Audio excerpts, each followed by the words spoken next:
Assalamu alaikum. Welcome to Aagahi with Warisa Zainab. Everyone experiences stress. It's part of being alive.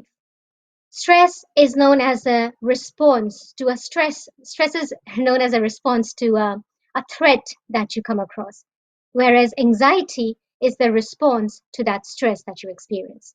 They may sound similar, although they are quite different. But if you learn how to manage stress and anxiety, then you can have a lot of control in your daily life. To discuss this topic further and to understand what stress and anxiety really is and how we can adapt to certain techniques in our daily life to make changes. Today we've got a special guest with us, Ms. Farhana Malik, who has joined us from London. She is a psychological well-being practitioner and she is also the outreach manager for a faith-based mental health charity called Inspirited Minds. Farhana, welcome to the show. Can you hear me?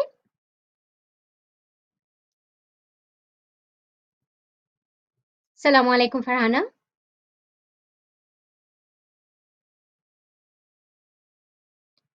We'll take a short break just to fix the technical problem that we're experiencing, and we'll join you back shortly. Keep watching.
Assalamu alaikum. Welcome back to Aagahi. Today we will be discussing how to manage stress, and we're going to talk about certain management techniques that we can apply in our daily life to manage anxiety and anxiety related disorders.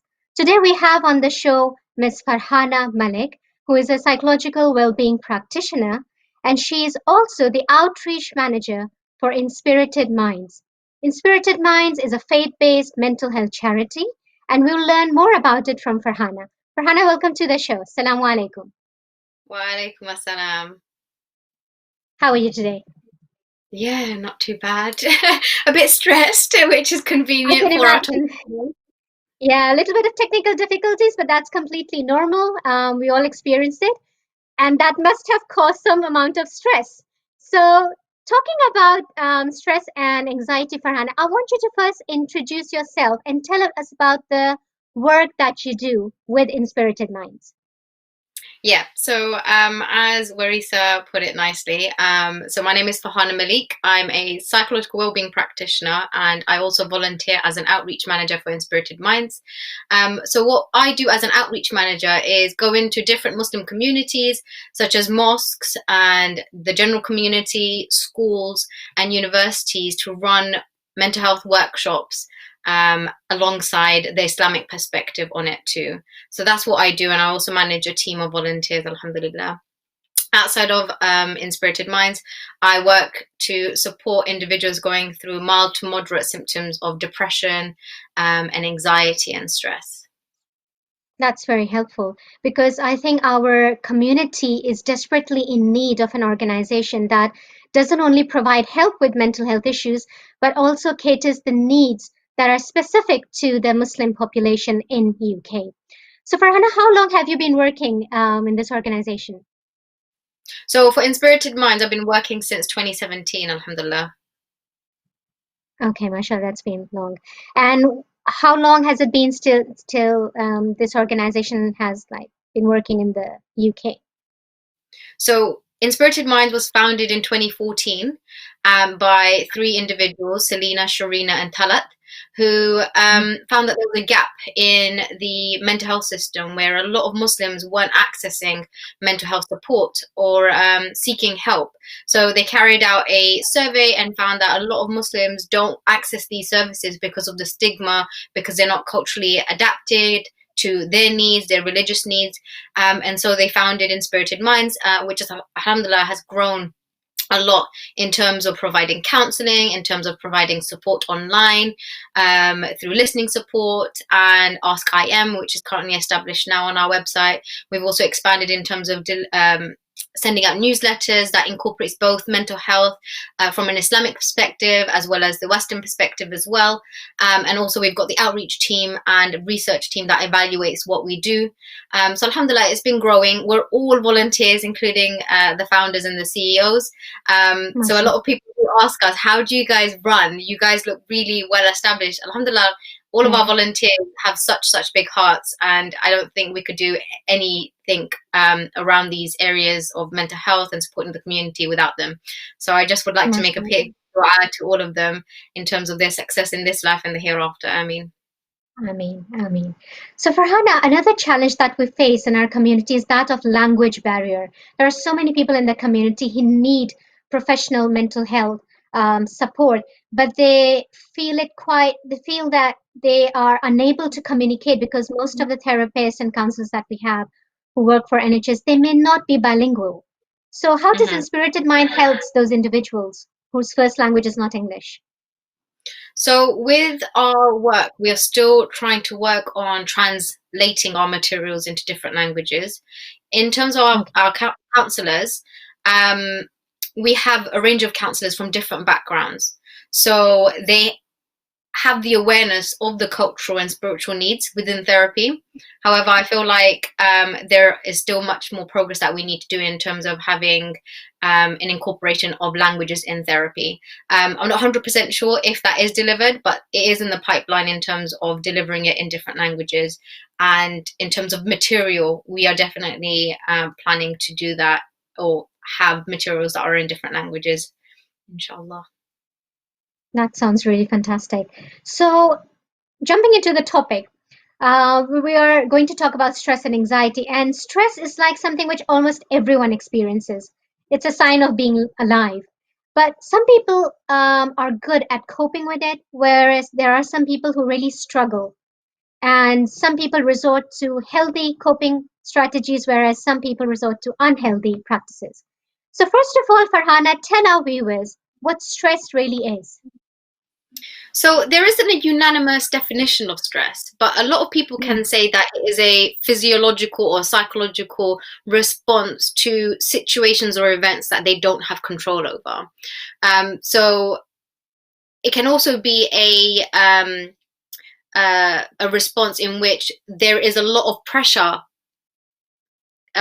towards that person and their ability to cope. So if the demand of the pressure is too much and their ability to cope or their coping strategies is low, then they're going to feel that pressure. So it's important to find that balance and be mindful of the coping strategies that could help manage that pressure and that demand.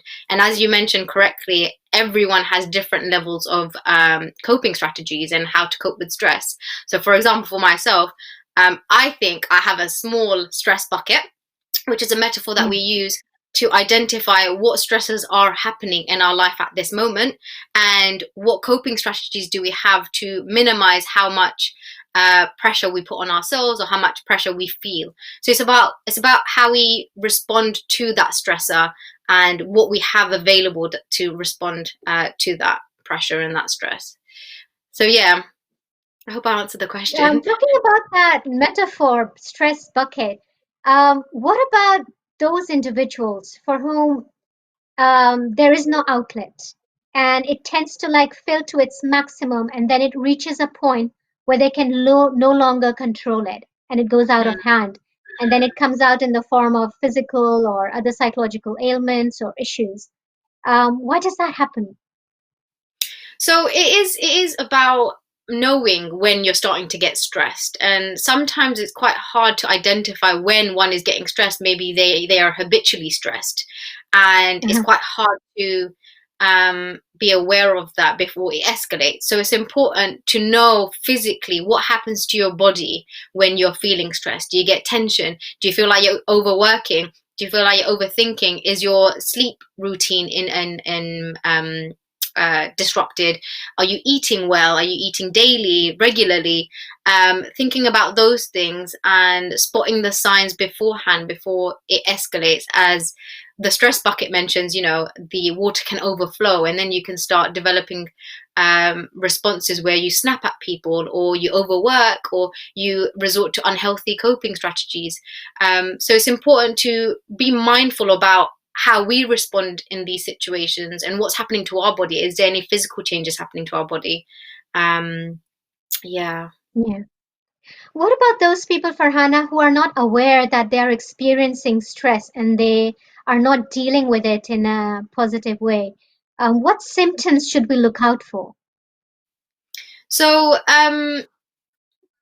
there are physical changes that you can notice, and these changes can be quite hard to be mindful of, and that's why it's important to reflect on, like, just take a moment and just observe your body. How is it feeling at that moment?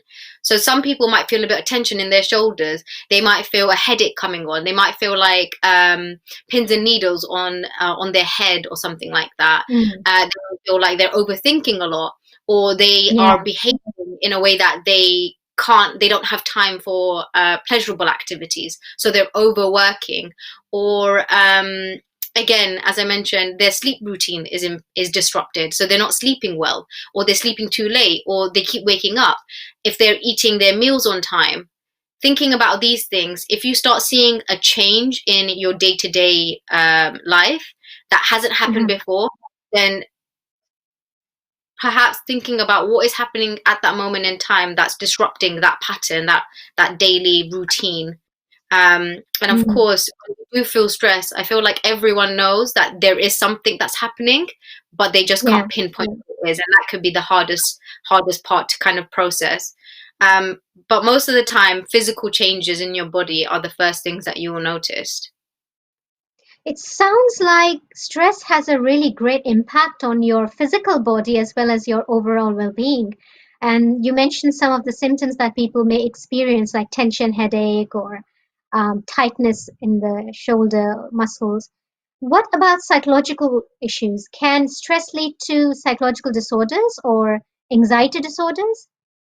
Yeah, so if you are exposed to stresses for a long period of time, that can lead to developing anxiety or low mood, so depression. And when we do feel stressed, we tend to activate a system called the fight or flight system, and that Yeah. releases hormones to either um, approach a threat or a perceived threat. And not sure if everyone's heard of the hormone adrenaline. So that runs through our Mm. bodies. So the typical Yeah. symptoms would be heart racing fast, getting breathless, getting tunnel vision, rushing, your blood rushing to your limbs. So you might feel like you've got a burst of energy. You might notice that you're not as hungry as you were before. So noticing those signs, and if you chronically go experience stress for a long period of time, that can have an impact on your physical health. So high blood Right. pressure, and other ailments as well. But anxiety and low mood could be as a result of chronic stress, and that's why it's important to catch the stress or anything that is making you feel like you're losing control or not having as much control early on before it escalates. Fair enough. Stress and anxiety kind of sound similar to people, but they're two different things. So, what's the major difference between them? So stress is more the perceived ability of coping with a demand or a pressure. So as you mentioned, everyone has different coping strategies and abilities in how they manage different stresses. All of us are very unique in that manner. Yeah. With anxiety and stress, they're very natural emotions and experiences. If we didn't have any of them, then I don't think we would be as human. Mm. But it's more around Anxiety is more around having a sense of fear or worry about a particular object or a particular situation or event. However, if you are consistently worried or stressed about the situation and it impacts your daily functioning to a point it impairs your relationships or your employment or your work, your private and leisure activities, social activities, if it impairs or impacts these different arenas in your life, then that's something to address quicker rather than later. Mhm. So they are similar and they are also different as well. But I also want to reassure everyone that it's very natural to feel stressed and anxious. Some people, Farhana, they have really stressful jobs. People, especially during this day and age when people have a lot of pressure, those who are working as frontline workers, they're under a lot of stress and they may not even get a chance to kind of de stress or take time out for themselves to relax. What do you think they should do? What So advice would you give to these professionals? that's a really important question for our key workers and anyone, in fact, when they're going through stresses, is self-care. Now, that Mm. is one thing that we have control over. And when an individual feels stressed, they feel like they don't have the coping skills or strategies to manage that stressor. But when we look at it as a whole, and if anyone wants to look at how much stress they experience and how they cope with it, a stress bucket is an activity that you can use to identify your stress levels and what coping strategies that you've used in the past and that you have right now. So I would say self-care is an important area to focus on, and what that involves is having a routine in place. So your sleep, wake, and sleep cycle. So what time do you sleep and what time do you wake up? Having a routine, a consistent routine in your sleep cycle. What time do you eat? Having a consistent routine in what time you eat, and also including pleasurable activities in your day-to-day life as well. Do something that you enjoy away from that stressor, and that disconnects you from that stressor and gives you that space to really breathe. And also think about the other necessary activities that you need to do, because if you don't address those necessary activities like bills or Yes. deadlines, then that could build up more anxiety and stress. So it's important to address them and schedule it into your week and not all in one go. And your routine is a part of your self-care. So as I mentioned, your sleep, your eating, your exercise, these are all really important. Brushing your teeth, having a shower. If we're too focused on that stressor or our anxiety, then that can impact Mm. in terms of how we function day to day. So self-care is, I think, the first step to address any form of stress or anxiety. To all the viewers out there who are watching this program live, if you want to share any feedback, would you like to make a comment or ask Farhana anything, please call in our studio or you can leave a message on our Facebook Hidayat TV page. Farhana, you mentioned the symptoms of stress. What are the symptoms when someone is experiencing anxiety? Just to So get a better understanding.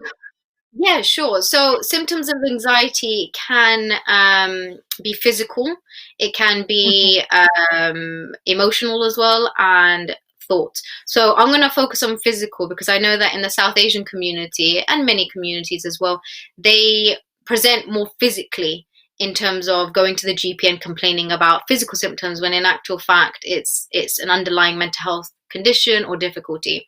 So some of the symptoms are get a fast heart rate, so your heart beats Mm. fast. When you're feeling anxious, you might notice feeling like you're not as hungry, so you lose your appetite. You may notice getting headaches, tunnel vision, breathlessness. You may feel like your blood is running through your body, so you might feel more energy on your arms and legs. Um, those are the main common symptoms, and tension in the shoulders as well. So because the adrenaline from the anxiety is moving around your body, it's preparing your body to act in terms of protecting you from a threat. And this system that's activated is was built in within us to help us protect ourselves, basically. So we need to do Yeah. something with this adrenaline. Are we going to just retain it within ourselves and just keep ourselves sat down, or are we going to do something about it, either through exercise to use up that adrenaline? So these physical symptoms are most of the common symptoms that we would observe when someone experiences anxiety. We hear a lot of mental health professionals and even physical health professionals recommending exercise as a tool to manage stress, anxiety, and just for overall well being. I would like to ask you, Farhana, does exercise and diet play a really vital role in our well being? Exercise and what was Proper this? diet, like a healthy lifestyle. Yeah. Yes, definitely. Exercise is such a therapeutic way of managing mental health difficulties or any other stresses. I mentioned earlier, it gives you that break from thinking about the stressor. That's one thing. You want to switch your mind Mm, off that. And with mm, exercise, it releases the feel good hormones, so it makes you feel good. mhm. That's another one. The third Yeah. reason why exercise is important is because it circulates the blood around your body, and that in itself can help improve your bodily functions. You want to circulate the nutrients, the oxygen around the vital organs so you can function properly. And diet also is really important in terms of improving your mood and feeling good. So let's say for example, eating junk food every day, that's Yeah. going to make you feel quite sluggish. It's going to make you feel quite demotivated and not wanting to do much, making you probably want to rest more and sleep more, and then you don't feel as Mm, productive. And that can play a part in how we think about, oh, I can't do this, I'm too tired, yeah. and then that cycle of being deactivated. And what I mean by deactivated is not feeling bothered or not feeling like you have enough energy to do certain activities. So then that cycle of not doing the activities, feeling like you can't do it, and feeling quite lethargic and tired and depressed and anxious as a consequence of that can have an impact. So it's important to take care of yourself in terms of having your 5 fruits and vegetables a day. So it gives you that energy, and also exercising and incorporating that in your day to day week. And I think the recommended exercise is it 150 minutes per week, and that could be Okay. brisk walking, it could be yoga, it could be something that gets your body moving, especially for older adults as well, which Yeah. can be quite being quite passive and sedentary can be quite common in the older generation. So it's important to have your exercise in place in your week and also be mindful of your diet. This reminds me of an interesting research I came across that said that women generally who walk for more than 2 hours a week, they kind of prevent themselves from getting coronary heart disease. So it does kind of prove that exercise does play an important role in our health and physical health and psychological well-being. But unfortunately for Hannah, I mean, this whole year, most of the people were stuck inside the four walls of their homes. Leisure centers were closed. People couldn't access the gym, and it's kind of difficult to get into that routine of doing exercise at home. What advice would you give to people who are struggling with this? That is really hard, because your home is the place where you rest and you chill out. And I've Yeah. noticed this myself. Exercising at home is quite difficult. And doing like online classes is quite difficult as well, because no one is around you. They're through an online TV screen or laptop screen. You can exercise through other ways, such as, getting out of bed, walking up the stairs if you've got stairs, pacing perhaps could be a form of exercise. Cleaning is a form of exercise as well. Doing chores around the house is exercise. Just moving your body somehow, even if it's a stretch, that would count as exercise or movement. In terms of changing your body position. If you can engage in online exercises, whether if it's through YouTube or Zoom classes or doing something with your friends to motivate yourself, that would be really important. Farhana, we have a caller online. I'll just take this call. Sure. Assalamu alaikum. Walaikum salam. Welcome to the show. Is there anything you would like to ask our guest? Is it Warisa? Yes, this is Warisa speaking. Welcome to the show. This is Dr. Jafar Qureshi. Lovely to hear from you, Dr. Jafar. How are you? MashaAllah, I'm so happy that you're engaging young the future of my subject, Farhana, and with Abu Bakr, who is also aware of this good work they are doing. But I wanted to ask you, the yoga is a rather controversial subject, and there's been a lot of books written on it by Indian psychologists and psychiatrists who believe there are better ways for Muslim clients to achieve the sense of balance and contentment in Islam through muraqabah and zikr. So I'm imploring this generation of Farhanas and you to find solutions for great culture and civilization within the remit of Islamic psychology. It's just a point to make, and I thank you for this wonderful program every Saturday. I look forward to watching it, and I hope to be with you again, inshallah. Jazakumullah khair. And because yoga is now convincingly proven to be a derivative of Vedantic sciences, and I'm from India, yes. I know what it is all about. And they're selling it, especially the current government, is promoting it as an article of faith. So we need to develop our own tools. Definitely. Any comments, please? Yes, I'll definitely discuss this with Farhana. Thank you so much for your comment and feedback. Really appreciate it. My pleasure. My pleasure. Thank you for calling, Dr. Jafar. Jazakallah. Assalamu alaikum. Yeah, that was an important point that Dr. Jafar made, that in Islam, we have the concept of reflection, muhasabah and muraqabah, self-reflection, meditation. And I think praying, Salah, is a beautiful form of meditation itself.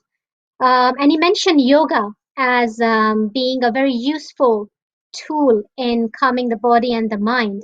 What are your thoughts on that, Farhana? Yoga is a form of exercise, and it is a form of balancing from my experience of doing yoga, it is a form of balancing your body movements, and it teaches your body to be more resilient, I feel. And again, as the doctor said, it calms your body, it relaxes it, and that's the benefits of yoga too. Yeah, I don't know what else to say about yoga. I'm not a big fan of yoga, but I have experienced that it does relax the body. So you're trying to get your body into a rest and digest state. So you, relax. And get Some people really benefit from it. Those who practice yoga on a daily basis to calm the mind and, to help the body kind of rejuvenate, it really is a useful tool for those who practice it. In regards to muraqabah and muhasabah, self-reflection, does that play an important role in managing stress? Yeah, so it links back to feeling connected to things. So when you reflect on yourself, you're connecting with your body, you're connecting with yourself. And that's a really important part of Islam, where you take the time to reflect on your blessings, what you're grateful for. And Salah is an important element in our routine, which we do regularly in the day. Sorry, In terms Farhana, of I'll have to interrupt you. We've got another caller on the line. Let's take this call and we'll resume to what you were saying. Assalamu alaikum. Walaikum salam. Welcome to the show, sister. Where are you calling from? I'm calling from Scotland. Oh, mashallah. I just wanted to add comments about what Dr. just said. When I was listening to mashallah, fantastic topic, very, very relevant because of COVID as well. Yeah. So stress and anxieties are off the roof. Jazakallah, sister, and I reward you for your good work. And yes, Doctor said, because I was just wondering when my sister Farhana was talking about the coping. Yes. And I'm just sitting, I'm like, I'm wondering if there's any Islamic way of coping. And so when Doctor spoke about incorporating Islamic technology and the ways of coping, I was like, yes, I think I did agree with that.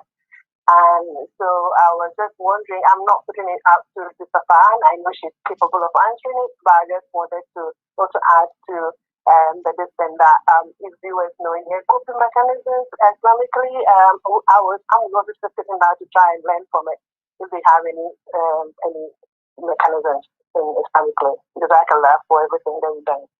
Thank you for calling, sister. Inshallah, we'll discuss this with Farhana. Thank you for calling once again.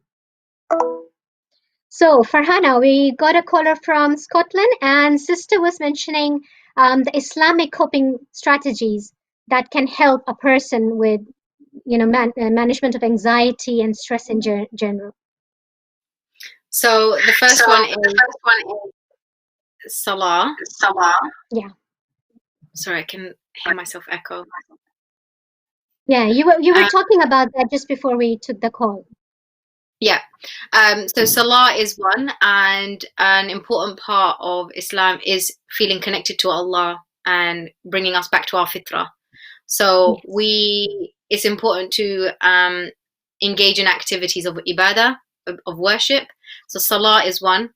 Dua is another one as well. So the concept of seeking Allah's help, which we recite in Surah Fatiha in our Salah, and also being hopeful and positive. As a Muslim, we need to be hopeful and positive that whatever we experience is the test from Allah, and Allah doesn't bear a soul more than it can bear. I think Definitely. I said that correctly. So it's important to be optimistic, to be hopeful. And one of the things that I usually encourage people that I come across is reflecting on the names of Allah and really try to understand the 99 names of Allah and what his characteristics are, and find ways to link it in with your day-to-day activities and your life. The other elements are reflecting on the 5 pillars. So you've got the shahada, the salah, the psalm, so fasting. You can make daily fasts or regular weekly fasts. Charity is an act of worship as well, and that can make us feel good as well, because we are accumulating reward in the afterlife as well as in this life. So thinking about how that might benefit others, and that in turn can improve how we feel about ourselves. So these are the different types of activities that we can engage in. Dua, there are specific du'as for anxiety, for low mood. There is a website. It was in the top of my head, but I forgot what it is. You can Google it. There are specific du'as for that, for the different ailments that we have. So do Google that. I can't remember what it is. There's another website, sujood.com, where you can link your mood. Yeah, I was thinking of that. And beautiful points, Farhana. Like you mentioned, that even in the Quran, there is an ayah that says that in the remembrance of Allah, do hearts find peace. And supplication, there's a hadith about it, that supplication is the armor of a believer. And you made an important point that Islam teaches us to not lose hope, to have that, positivity, no matter what adversity we are going through, what trials and tribulations come our way. We have to hold on to faith and being positive, and that really does help in going through the difficult times. Talking about Salah, Farhana, Dr. Jafar called and he mentioned about muraqaba and muhasaba. What would you like to say about self-reflection? How does that help a person in calming down? I was going to go back to that as well. One form of or one coping strategy that I use is self-reflection, and when I'm going to link this back to Salah and Dua as well. So in Salah, a lot of people might complain or might report that they struggle to have khushu in Salah. So a part of self-reflection is actually understanding what you're saying. I know what we say in Salah is in Arabic, so some people might not understand the Arabic, and I think a solution for that is understanding the translation of it. And as you're reading it, understand what you are saying to Allah. In that moment when you are praying, when you're offering Salah, you are speaking to Allah at that time. You're connecting with Him. And if you know Allah, or if you understand Allah more through the 99 names and through reading Quran, you will start understanding yourself. And it's so important to understand yourself, because you will be able to have an insight in how you respond in certain situations. And that's why taking that time to self-reflect is important. And by self-reflecting, it's important to look at what blessings Allah has given us, even through just by looking outside the window and seeing the beauty, the creation of Allah. Another element of self-reflection is journaling. So really taking that time out in your day-to-day week and day-to-day life to write down what's running through your mind, reflecting on yourself, any responses, how you react in situations, even if it's negative. It's important to be aware of these things about yourself. So self-reflection is an important part in how we carry out ourselves day to day. And as I mentioned, in Salah and reading Quran, tadabbur, so reflecting upon what you're saying, what you're reading, is really, really important. And I don't think a lot of Muslims, or a lot of people in general, don't spend much time on themselves. And as Muslims, there is an emphasis on helping others. And alhamdulillah, we have a very, really, admirable nation who really helps one another out. And I guess we reflect, as a ummah, we're like one body. So if one part of the body hurts, the other part of the body hurts. So it's important that we help each other out, but we also help ourselves out. And our body, our mind has a right over ourselves. And Allah has gifted this body, this mind to us. Are we taking care of it? And we should be taking care of it ourselves first, I believe, before helping another person out, because you don't want to transfer any form of negativity or anything that's harboring within yourself to others. You kind of want to reflect on that first before sharing that with others. So it's important to bear that in mind. And self-care, I'm going to emphasize this, is really, really important. And self-reflection is a part of self-care.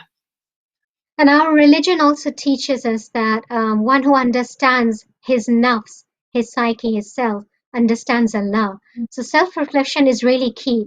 And also because we're talking about stress and anxiety, and sometimes people don't pay attention to how they react to certain stresses in life, there are certain things which are, beyond our control, but then there are certain things that we can control to an extent.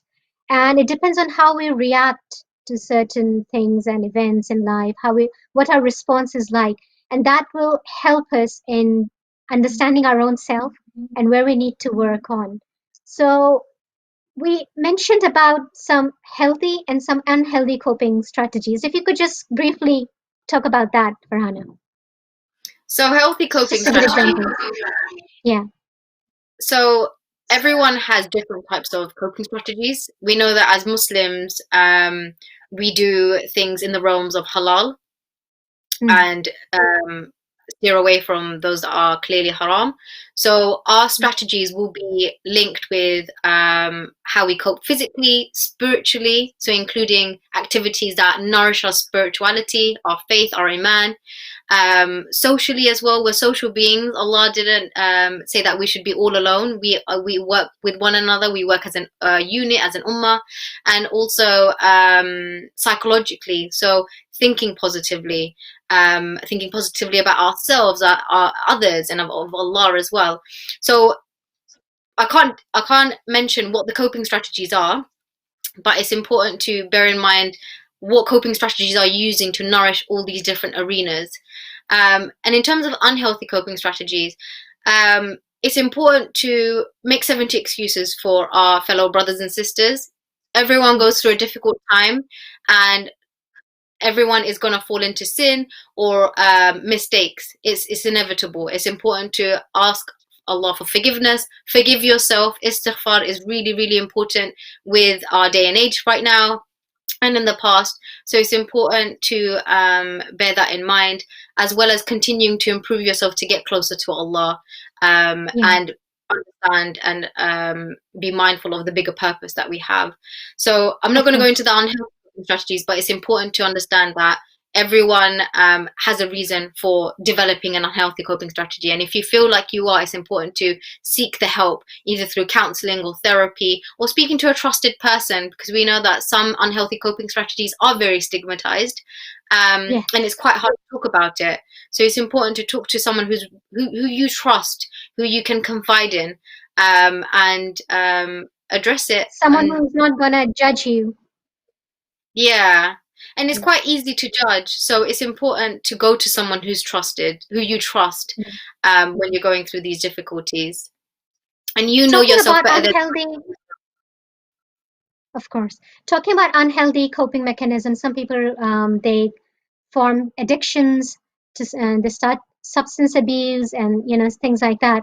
We have a very interesting question from our brother that's just come in, and he's saying a lot of men, they love to eat meat, and eating can be another way of managing stress. And when I say eating, it means overeating or eating things that you shouldn't consume a lot on a daily basis. Is this stress management or stress eating? It could be a coping mechanism of managing stress. So overeating can be a way of comfort. And in the short term, that might be helpful for the individual, but in the long term, the consequences of overeating or eating a certain type of food regularly can have a physical toll on your body. So it can go both ways. You can overeat or you can undereat. And that's a common symptom of depression. So what I'm trying to say is it's a coping strategy in itself. And I guess you can be mindful of that by recording how much you eat, and if that eating habit changes over certain periods of times that are stressful and not stressful. So I'm hoping I answered the question. I'm not sure if I was supposed to answer it in a specific way. No, and thank you, Farhana, because this is pretty common. Some people, when they're feeling anxious or they're under stress, they tend to lose their appetite.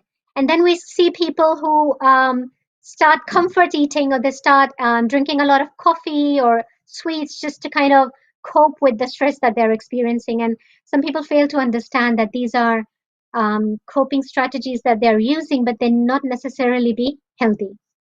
Just on Warisa, just quickly, with coffee and foods that are quite stimulating like chocolate, it's important to be aware of how that might have an impact on your body. So I'll give a personal example for myself. I had coffee after such a long time during a lecture, and I developed like anxiety, like intense anxiety symptoms. So it's important to be aware of your diet and how that can have a physiological effect on your body, whether it's going to induce anxiety, and if it's going to keep you up at night. I can't have chocolate before 8 p.m. otherwise I'm going to be up at night, or tea. So that's caffeine. So it's important to be aware of your body and the effects of what you put into your body as well. There are so many factors that lead to stress and the feeling of anxiousness. what happens, Farhana, if we don't deal with it at the right time? If it So gets to a point when, yeah, yeah, it can escalate in terms of impacting your relationships, in terms of the different areas of your life, such as withdrawing yourself from people, withdrawing yourself from pleasurable activities, either if it's private activities or social leisure activities. It can impact your employment. We know that in the UK, employment rates for people of color is not that great, and mental health difficulties is on the rise, and it's probably more common in communities that are a minority group. So it's important to address it sooner rather than later. There's also research that shows that a lot of people of color tend to come into contact with mental health services when they're really, really chronically distressed. At the point of what solution is there now, because it's been going on for so long. So it's important to catch it when it first happens and then address it there. Find solutions there rather than wait until you get really, really unwell.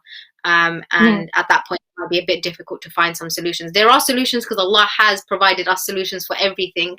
no doubt. So it's important to just be mindful of that and be more aware of yourself in order to find the right treatment. I feel like I've digressed a bit. Now, you just mentioned mindfulness. Tell us something quickly about it, because we don't have much time left, but how important is mindfulness in dealing with daily stress? So mindfulness is a concept that is being aware of your present moment without judging it, looking at it quite curiously. And ways you can be mindful as a Muslim is, again, through Salah, connecting with Allah, being mindful of what you're saying, mindful of what you're eating, mindful of what you're doing. And by mindful, it could be quite of a jargon term, but it's just being present. That's what it is, being present. What is happening right now? And kind of processing that slowly. In Salah, tadabbur, reflecting what you're saying, just feeling really connected to the present moment. Even with nature, like, you might want to step out in front of a park or your garden, walk barefoot and really feel what this feels like. Really immerse yourself in nature, in the beauty and the creation of Allah, and that can in itself help to give that space between the stress and yourself. And hopefully, inshallah, that can help with kind of managing your mental well-being. Does gratitude help in managing stress and anxiety? Yes, so that links in with our thought patterns, and that's a way of thinking positively. And there is a treatment called cognitive behavioral therapy, which addresses thoughts or unhelpful thoughts, let's say. So it challenges it in a way to look at it from a different perspective, and at times it could be seeing it from a positive lens rather than a negative lens. So, for example, you might have had experiences that were negative and that developed into an unhelpful negative thought, perhaps. So with this therapy, you learn how to see it from a different perspective. And gratitude is actually a type of treatment where you find things that you're grateful for. And there is an exercise that some therapists use whereby they ask their clients to think of 3 things that they're grateful for every day.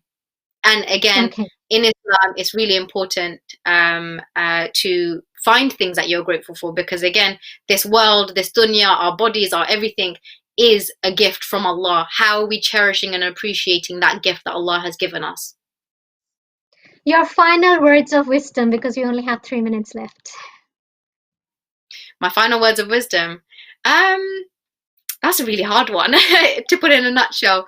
But I like to say that it's, everyone is going through a difficult time, regardless of what social state we are in or what's happening around us. And Allah is with you throughout everything. He is testing you and He knows your capabilities. Keep going, keep persevering, forgive yourself. Forgive others if you can as well, and really do take care of yourself. You deserve the time to place yourself as someone who's important, and be mindful of your sleeping patterns, your eating habits, your routine, in terms of taking care of yourself. And if you can take care of others, then alhamdulillah. But if you're going through a difficult period, really, really take care of yourself, and do things that you enjoy doing. So that's what I would say. Thank you, Farhana. Jazakumullah khair for that valuable, insightful conversation that you had today. And I'm sure the viewers must have found it really insightful. Just to wrap everything up, if your stress or anxiety does not respond to these management techniques, or if you feel that either stress or anxiety are affecting your day-to-day functioning, your mood, consider talking to a mental health professional about this, who can help you understand what you're experiencing and provide you with additional coping tools. The whole idea behind this program is to spread the awareness about mental health issues and to encourage people to seek professional help without feeling ashamed of themselves or blaming themselves. Just be kind to yourself, and help is out there. Inspirited Minds is a fantastic organization out there, which is a faith-based mental health charity. And people like Farhana are there to provide you with that kind of support whenever you need it. Inshallah, we'll meet you again next Saturday with another fantastic topic on mental health. Till then, be kind to yourself and look after your mental health. Assalamu alaikum. Assalamu alaikum.